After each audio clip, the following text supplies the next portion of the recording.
নোয়াখালীর সাবেক এমপি একরামুল করিম চৌধুরী গ্রেপ্তার। নোয়াখালীর ৪ আসনের সাবেক সংসদ সদস্য একরামুল করিম চৌধুরীকে চট্টগ্রাম থেকে গ্রেপ্তার করেছে র্যাব। মঙ্গলবার দিবাগত মধ্যরাতে নগরের খুরশী এলাকার একটি বাসা থেকে তাই গ্রেপ্তার করা হয়েছে বলে র্যাব জানিয়েছেন।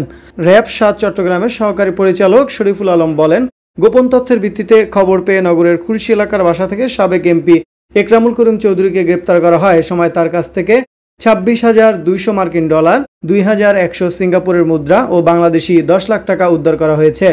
একরামুল করিম চৌধুরীকে সংশ্লিষ্ট থানায় হস্তান্তরের প্রক্রিয়া চলছে বলে র্যাব কর্মকর্তা শরীফ জানিয়েছেন।